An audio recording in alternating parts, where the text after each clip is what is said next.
दोस्तों, दिल्ली विधानसभा चुनाव में बीजेपी की बम्पर जीत के बाद राजधानी की कमान किसी महिला के हाथों में होने की संभावना के बारे में अटकलें तेज हो गई हैं। बीजेपी ने दिल्ली चुनाव में 70 में से 48 सीटों पर जीत दर्ज करके आम आदमी पार्टी के एक दशक लंबे शासन को खत्म कर दिया और सूत्रों की माने तो अगला मुख्यमंत्री विधायकों में से ही एक होगा। किसी सांसद को सीएम बनाए जाने की उम्मीद काफी कम है। महिला विधायक भी सीएम फेस हो सकते, साथ ही मंत्रिमंडल में महिलाओं और दलितों का अच्छा प्रतिनिधित्व होगा। ये भी संकेत मिल रहे हैं पार्टी जातीय और सामाजिक समीकरण के हिसाब से डिप्टी सीएम भी बना सकते। तो दिल्ली का अगला मुख्यमंत्री कौन होगा, इसे लेकर अटकलों का दौर चल रहा है। पार्टी ने बिना किसी सीएम फेस के चुनाव लड़ा था, इसलिए अब नए मुख्यमंत्री के नाम को लेकर सस्पेंस बना है। दिल्ली की जनता को अब नए मुख्यमंत्री के नाम का बेसब्री से इंतजार है। देखना होगा कि बीजेपी किसे दिल्ली की कमान सौंपती है। पार्टी के इस फैसले का दिल्ली के साथ साथ दूसरे राज्यों की राजनीति पर भी गहरा असर पड़ेगा, क्योंकि राष्ट्रीय राजधानी में बीजेपी के हर कदम को काफी गौर से देखा जाता है और कौन कौन हो सकते हैं इस रेस में, ये बड़ा सवाल है। दिल्ली का अगला सीएम विधायकों में से ही एक होगा, ये बात तो तय है। सांसद किसी गैर विधायक को नहीं बनाया जाएगा। महिला विधायक भी मुख्यमंत्री का चेहरा हो सकता। मंत्रिमंडल में महिलाओं और दलितों का प्रतिनिधित्व दिखाई दे सकता है। सांसद को सीएम बनाए जाने की उम्मीद बेहद।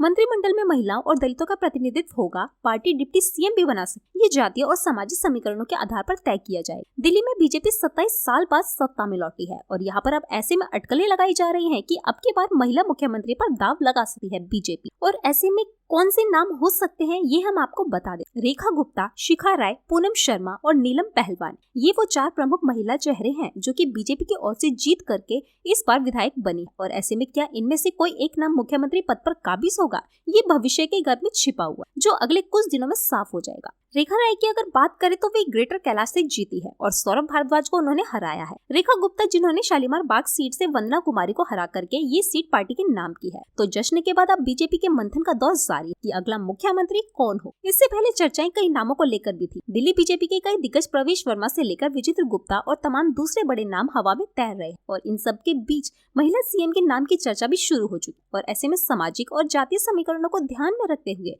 अगला मंत्रिमंडल बनेगा।